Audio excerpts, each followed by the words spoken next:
বিসমিল্লাহিররহমানিররহিম। আসসালামু আলাইকুম। লিটাস রেসিপিতে সবাইকে স্বাগতম। আমি লিটা বরাবরের মতো নতুন একটা রেসিপি নিয়ে চলে আসছি আপনাদের সাথে শেয়ার করার জন্য। আশা করি আমার আজকের এই রেসিপিটা ভালো লাগবে। আমার আজকের রেসিপি হচ্ছে রসুন দিয়ে টমেটো ভর্তা অথবা টমেটো রসুন ভর্তা। তো এই রসুন দিয়ে টমেটো ভর্তা কিন্তু খেতে অসম্ভব ভালো লাগে। শীতের টমেটো ফুরিয়ে যাওয়ার আগেই ট্রাই করতে পারেন এই টমেটো রসুন ভর্তা। টমেটো রসুন ভর্তা তৈরি করার জন্য এখানে আমি সমস্ত উপকরণগুলো রেডি করে নিয়েছি। এখানে আমি বড় সাইজের 2টা টমেটো নিয়ে নিয়েছি। আর এখন যেহেতু শীতকাল, একদম ফ্রেশ টমেটো পাওয়া যায়। আপনারা চাইলে কিন্তু টমেটোটা কম এবং বেশি করে নিতে পারেন। নিয়ে নিয়েছি 2টা আস্ত রসুন। তারপরে এখানে আমি 4টা শুকনো মরিচ নিয়ে নিয়েছি। আপনারা চাইলে কিন্তু এই ভর্তাটা কাঁচা মরিচ দিয়েও করে নিতে পারেন। আমি এখানে শুকনো মরিচ দিব আর আমি 4টা শুকনো মরিচ দিব, কারণ রসুনটাও কিন্তু জাল হয়, তো সেই জন্য জালটা বুঝে আমি 4টা শুকনো মরিচ দিয়ে নিচ্ছি। তারপরে কিছুটা ধনেপাতা নিয়ে নিলাম। চলে আসলাম চুলায়। এসে আমি চুলায় একটা লোহার তাওয়া বসিয়ে দিলাম। তারপরে আমি 2টা রসুন কোয়াগুলাকে আলাদা করে দিয়ে দিলাম তাওয়ার মধ্যে। তারপরে আমি ঢাকনা দিয়ে ঢেকে রেখে দিব। আর এদিক দিয়ে আমি চুলায় একটা ফ্রাই প্যান বসিয়ে দিয়ে দিচ্ছি পরিমাণ মতো রান্নার তেল। এখন আমি দিয়ে দিব 4টা শুকনো মরিচ। মরিচগুলো ভাজা হতে থাক, এদিক দিয়ে আমি একটু দেখে নিচ্ছি রসুনটা কীরকম হচ্ছে। লোহার তাওয়ায় যদি রসুনটাকে ভাজা হয় অর্থাৎ টালা হয়, তাহলে কিন্তু রসুন ভর্তাটা স্বাদই অন্যরকম হয়। আর ঢেকে দিলে রসুনটা একটু ভিতর থেকে তাড়াতাড়ি সিদ্ধ হয়ে আসবে।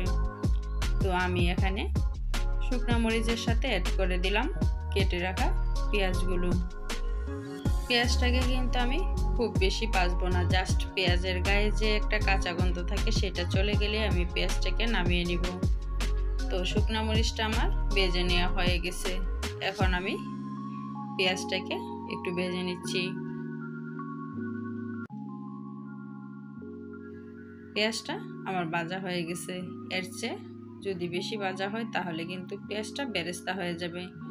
তো আমি ভর্তার জন্য পেঁয়াজটাকে নামিয়ে নিচ্ছি। এখন আমি এই প্যানের মধ্যে দিয়ে দিচ্ছি টমেটোটা।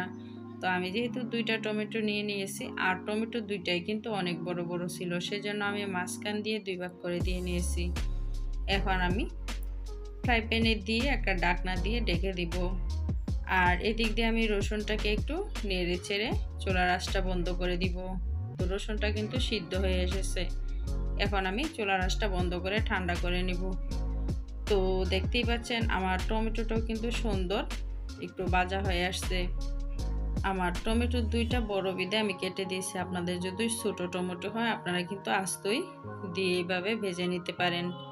তো আমার টমেটোটা সিদ্ধ হয়ে গেছে। এখন আমি নামিয়ে ঠান্ডা করে ভর্তার জন্য নিয়ে যাব।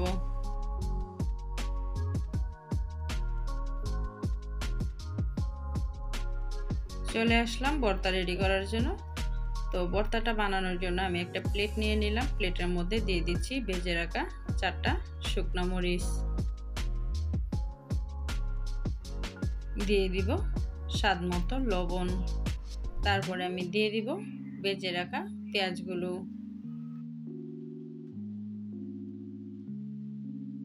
এখন আমি দিয়ে দিব তেলে রাখা রসুনগুলো। তো আমি কিন্তু ঠান্ডা হওয়ার পরে রসুনের খোসাগুলোকে ছাড়িয়ে নিয়েছি। এখন লবণের সাথে আমি শুকনো মরিচ, পেঁয়াজ এবং রসুনটাকে ভালো করে একসাথে মিশিয়ে নিব।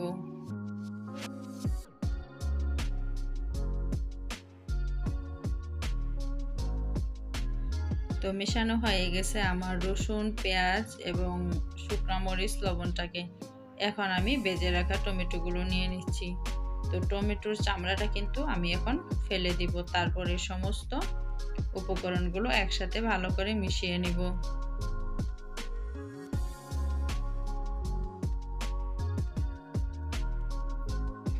তো টমেটো, রসুন, পেঁয়াজ আমি একসাথে ভালো করে মিশিয়ে নিয়েছি। এখন আমি দিয়ে দিব কিছু ধনেপাতা কুচি। ধনেপাতাটা অপশনাল, না দিলেও সমস্যা নেই। তো ধনেপাতাটা দিয়ে আমি ভালো করে সবগুলো উপকরণ একসাথে ভালো করে মিশিয়ে নিয়েছি। তো তৈরি হয়ে গেল আমার মজাদার রসুন টমেটো ভর্তা। আশা করি আমার আজকের এই রসুন টমেটো ভর্তা রেসিপিটি আপনাদের ভালো লেগেছে। যদি ভালো লেগে থাকে আমার চ্যানেলটা সাবস্ক্রাইব করে সাথে থাকা বেল আইকনটা অল করে দিবেন, যাতে নতুন কোনো রেসিপি দেওয়ার সাথে সাথে নোটিফিকেশন আপনার কাছে পৌঁছে যায়। সবাই ভালো থাকবেন, সুস্থ থাকবেন। দেখা হবে নতুন কোনো রেসিপিতে। আল্লাহ হাফেজ। আসসালামু আলাইকুম।